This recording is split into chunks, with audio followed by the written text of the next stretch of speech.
오늘의 사연 시작합니다. 안녕하세요. 저는 작은 사업을 하고 있는 40대 중반의 일반인입니다. 한참 중국이나 일본 쪽으로 우리나라 물건들을 수출할 때 시작했던 사업이었는데 규모가 작다 보니 처음부터 발품 팔아가면서 일했습니다. 몇 개월씩 중국에 나가 있고 몇 개월씩 일본에 나가 있고 몇 개월씩 동남아에 나가 있었죠. 요즘에야 저처럼 무식하게 직접 외국에 나가면서 발품 팔면서 일하는 사람이 어디 있겠냐마는 저는 아직까지도 직접 발로 뛰어가면서 일을 하고 있습니다. 얼굴 보고 일해야 마음이 열리고 신뢰를 줄 수 있다는 저만의 철칙이라고나 할까요? 이렇게 일하다 보니 1년의 절반은 외국을 돌아다니며 지내고 있습니다. 아이들이 어릴 때는 아내를 많이 못 도와줘서 참 미안하고 아이들이 초등학교에 들어가게 되면서는 아이들과 많이 못 놀아줘서 아이들한테 참 미안합니다. 미안한 마음이 많은 남편이자 아빠입니다. 방학이 되면 제가 해외에 나가는 일정과 겹칠 때 몇 주 정도는 외국에서 함께 생활하기도 하는데 처음에는 외국에 나간다고 하니까 좋다고 따라다녔지만 점점 아이들이 커지면서부터는 막상 해외에 가봐야 집에 있어야 하고 답답하니 이제는 같이 안 가려고 하는 편입니다. 확실히 이게 여행이랑은 다르다는 걸 알게 된 것 같습니다. 그래도 아내는 아직까지 이런 생활이 싫지 않은 모양입니다. 외국에 나가면 백화점을 많이 가거든요. 백화점 가면 작은 거라도 꼭 하나씩은 사주기 때문에 좋아하는 것 같아요. 돈 벌어서 이럴 때 써야지 어쩌겠습니까? 이러면서 점수 따고 그러는 거지요. 아내와는 어릴 때부터 알고 지낸 사이였으며 오랫동안 연애하다가 결혼해서 그런지 서로 간의 믿음도 강한 편이고 아주 편안하고 가까운 사이입니다. 어릴 때부터 알았다 보니 제 친구들이나 아내 친구 구분할 필요 없이 서로 잘 알고 지낸 만큼 가깝습니다. 학교도 전부 다 근처였고 제 친구 중에는 아내와 초등학교부터 같이 다닌 놈도 있습니다. 그렇게 어릴 때부터 알고 지내는 사이다 보니까 서로 공감하는 부분도 많은 것 같고 그 둘만 아는 초등학교와 중학교의 학창시절 이야기도 많이 하더라고요.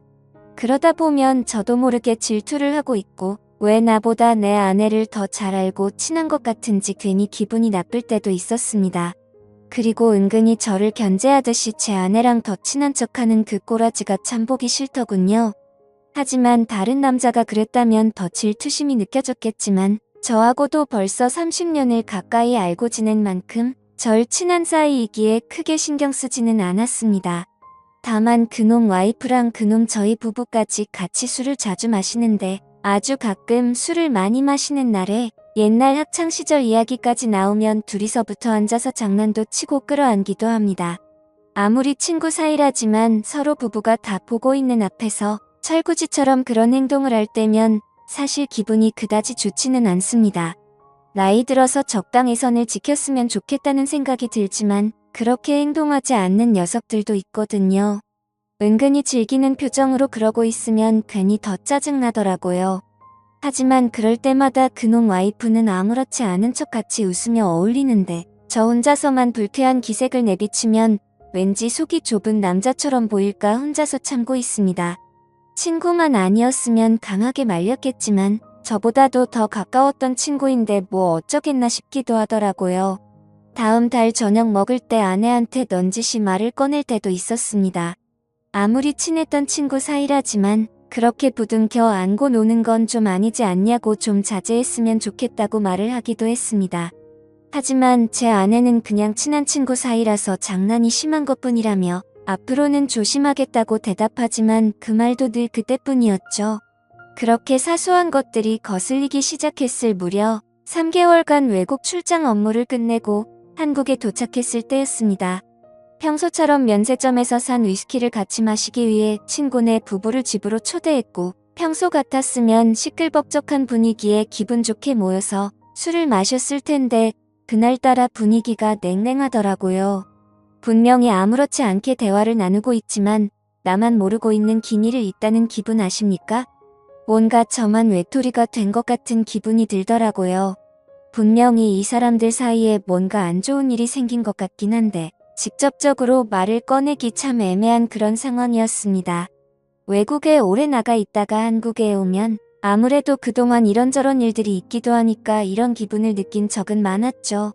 아무튼 그날따라 아내도 반응이 영 별로였고 뭔가 알 수 없는 찝찝한 기분이 들긴 했지만 또 혼자만의 오버라고 생각하고 넘겼습니다. 하지만 그 애매한 분위기는 술자리가 끝날 때까지 이어졌고 얼마 마시지도 않았는데 몸이 안 좋다며 그놈 부부는 집으로 가버리더라고요. 아내에게 무슨 일이 있었냐고 물었지만 아내는 별일 없다면서 다들 피곤해서 그런 거 아니겠냐고 말을 하더라고요. 그날 이후 한동안 찝찝한 기분은 계속되었지만 그 후 평소와 다름없이 저와 아이들에게 잘하는 아내와 바쁘게 회사 일을 하다 보니 잊혀졌습니다. 외국에 출장을 나가면 그나마 일이 좀 여유로운 편이지만 한국에만 들어오면 일이 참 많습니다. 밀린 서류 업무도 많이 해야 하고 세금 신고나 처리해야 할 행정 업무도 많죠. 그날도 평소보다 늦게 야근을 하고 퇴근하는 길이었는데 집 앞 주차장에서 아내와 그 친구가 말다툼하고 있는 걸 봤습니다. 순간적으로 얼마 전에 냉랭했던 술자리가 생각났고 제가 모르는 비밀이 무엇인지 궁금하더라고요. 저는 뭔가 불길한 예감도 들고 도대체 무슨 일이 있었던 것인지 너무 궁금해서 조용히 차 뒤로 숨어서 무슨 이야기를 하나 들어봤습니다. 근데 이야기가 뭔가 이상하더라고요. 그 친구 녀석이 제 아내에게 왜 요즘 피하냐고 하면서 싸우고 있는 것이었습니다. 이야기의 맥락을 들어보니까 제가 외국에 나가 있을 때마다 아내와 그 친구 녀석이 부부처럼 지낸 것 같은데 제가 한국에 들어올 때는 자신을 안 만나주니까 그 남자가 제 아내한테 큰 소리를 치고 있었던 것이죠. 저는 너무 화가 났지만 좀 더 침착하게 이 상황을 녹음하고 곧 제 아내에게 다가갔습니다. 너무 화가 나서 그 놈을 바로 땅바닥에 넘어뜨리고 마구 욕을 했습니다. 아내와 그 놈은 엄청 당황한 모습을 보였고 제가 녹음까지 다 했으니까 숨기지 말고 똑바로 다 얘기하라고 소리쳤습니다. 처음에는 무슨 소리를 하는 거냐고 시치미를 뗐지만 제 폰에 녹음되어 있는 이야기 소리를 듣고 나서야 아내가 말을 하기 시작했습니다. 몇 년 전에 제가 해외에서 근무하는 기간에 그 놈이랑 제 아내랑 중학교 동창회를 같이 다녀온 적이 있다고 하면서 제가 다녀오라고 허락해줬던 그때 동창회 모임이 생각나더라고요. 제 입장에서는 당연히 별다른 문제가 없을 것 같아서 다녀와도 된다고 허락해준 것이었는데 그때 그 동창회에서 둘 다 술을 진탕 마시고 근처 숙박업소로 갔고 그렇게 둘이서 처음으로 실수를 했다고 하더라고요. 술김에 저지른 한 번의 실수라고 생각하고 서로 조용히 그때 그 사건을 덮기로 했는데 그 후로 저 몰래 둘이서 몇 번 만나서 술도 먹고 같은 실수를 반복하게 됐고 그러면서 바람은 아니지만 필요할 때만 만나는 그런 관계로 지내게 되었다고 했습니다. 그래서 최근까지도 한 달에 한두 번씩 만남을 가졌다고 하더라고요. 그런데 제가 한국 오기 얼마 전부터 한때 친구였다고 생각했던 그 정신 나간 놈이 점점 제 아내에게 무리한 것들을 요구하기 시작했고 심지어는 애들이 있는 집까지 찾아와서 아내에게 같이 있자고 했던 것이었습니다. 아내는 그 놈을 달래서 보내거나 그것이 안 되면 같이 나가서 아파트 옥상으로 올라가서 더러운 시간을 보냈다고 하더군요. 이렇게라도 해주지 않으면 친구 녀석이 도저히 집에 갈 생각을 안 했기 때문에 어쩔 수 없었다고 말했습니다. 그런데 점점 더 그놈이 제 아내에게 집착하면서 만나는 횟수가 많아졌고 결국 아내가 그만 만나자면서 헤어지자고 한 상태라고 하였습니다. 지금까지 있었던 모든 일들이 실수라고 생각하고 다시는 이런 실수를 하지 않겠다고 눈물을 흘리며 믿어달라고 말하더군요. 지금까지 이렇게 함께 만나는 그 순간에도 제 아내는 저놈과 함께 시간을 보낸 건 맞지만 바람을 핀 것은 아니라고 말하는 그 말마저도 너무 어이가 없고 짜증나더군요. 저는 지금도 그때를 생각하면 너무 화가 나서 말이 안 나옵니다. 정말 어떻게 사람이 이럴 수 있나 싶습니다. 세상이 미쳐 돌아가는 건지 사람이 미쳐 돌아가는 건지 머리가 어지럽습니다. 저는 일단 그 놈 와이프에게 전화를 해서 불러냈고 제가 듣고 본 사실들을 모두 이야기해 주었습니다. 그 더러운 놈과 제 아내는 무릎을 꿇고 있었고 제 아이들도 보고 있었습니다. 다시 안 그러겠다며 손이 발이 되도록 빌더군요. 그 놈 와이프의 요구대로 의미도 없는 각서와 지장을 찍고 그 놈 부부는 집으로 돌아갔습니다. 그렇게 그 친구네 부부는 집으로 돌아갔고 그 부부가 돌아간 이후에도 제 아내는 저에게 잘못했다고 계속 사과를 했지만 저는 그런 아내를 쳐다보지도 않았습니다. 아무리 생각해도 너무 화가 나고 배신감에 와이프가 사람이 아니라 짐승으로 보이더군요. 저는 어떻게든 가장으로서 이 집안을 이끌어 나가기 위해 일하고 아내에게 명품도 많이 사주고 애들 잘 챙겨주라고 집에 돈도 많이 보냈지만 그녀는 그 돈으로 다른 남자랑 놀아나는데 썼다고 생각하니까 너무 배신감이 들었습니다. 최선을 다해서 참고 또 참았지만 도저히 화가 삭혀지지 않아서 장인어른께도 전화를 드렸고 지금까지 있었던 사실을 모두 말씀을 드리며 따님을 데리고 가시라고 하였습니다. 그러고는 종이 박스를 구해와서 아내의 짐을 다담고 당장 내 앞에서 꺼지라고 말했습니다. 장인어른과 장모님이 저희 집에 도착했을 때 장모님께서는 딸을 잘못 키워서 미안하다고 저에게 용서해달라고 하셨고 장인어른은 아내에게 화를 내며 욕을 마구 하셨습니다.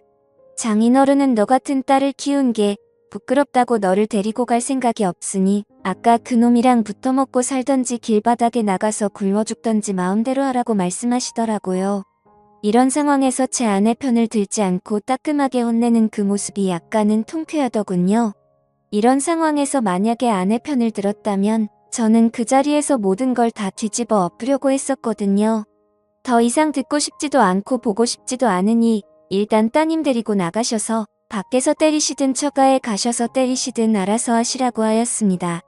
현관문 앞에 있는 박스를 챙겨서 내보냈습니다. 아이들도 제법 컸기에 대충 상황을 알고 이해하는 듯 했습니다. 다음날 회사를 다녀오니 아내는 집에 와 있었고 저녁상을 차려서 식탁에 앉아 있었지만 아이들도 집안의 분위기를 눈치채고는 방에서 나오지 않고 있었습니다. 저는 아내에게 집에서 나가달라고 말했습니다. 도대체 그놈과의 만남이 얼마나 좋았으면 몇 년 동안 이렇게 지내왔는지, 또 아이들이 집에 있는데 그놈이 집에 들어오게 하였고 어떻게 내 친구였던 놈과 온갖 더러운 짓을 할 수가 있냐며 따졌습니다. 그러자 아내의 태도는 가관이었습니다. 아내는 저에게 그럼 당신은 얼마나 깨끗하냐며 역으로 따지는 것이었습니다. 사업을 하다 보면 그런 술집도 갈 수 있고 솔직히 업소도 다니지 않냐고 말하더군요. 정말 당신은 자기한테 미안한 행동 안 했냐고 따지길래 내가 사업하면서 다른 사람들한테 접대를 한 적은 있어도 내가 접대를 받은 적은 없다고 말했고 내가 만약에 잘못된 행동들을 하고 다니더라도 이따의 일을 만들 만큼 행실을 개판으로 하지 않았다고 말했죠. 사실 저도 사업하면서 실수를 하긴 했습니다. 근데 적어도 그런 여자를 아내 앞에 데리고 와서 같이 술 마시고 놀지는 않았잖아요. 아내는 처가에 돌아갔고 저는 아내에게 이혼을 요구했지만 아내는 제발 용서해달라며 이혼만큼은 참아달라고 부탁하고 있는 상황입니다. 현재는 이혼을 하지 않은 상황이고 아직도 대화로 이 문제를 풀어나가는 중입니다. 아이들은 아빠의 뜻대로 따라가겠다면서 자기들 때문에 아빠의 선택에 방해가 되고 싶지 않다고 하더군요. 그리고 그 놈과 그 놈 와이프는 얼마 전에 이혼했다는 소식을 들었습니다. 저는 어떻게 하는 게 좋을까요? 이혼하는 게 정답일까요? 그래도 아이들이 있는데 언젠가 시간이 한참 지나면 그 놈과 함께 있었던 제 아내의 모습에 안 시달릴 수 있을까요? 평생 생각날 만큼 힘든 일이 될 수도 있다고 생각하는데 그럴 거면 그냥 이혼하는 게 정답이 아닐까 생각이 들기도 합니다. 아이들 때문에 걱정이 많아지네요. 오늘의 사연 여기까지입니다. 지금까지 읽어주신 모든 분들 감사합니다. 구독과 좋아요 알림 설정 눌러주세요. 그럼 모두들 행복한 하루 보내세요.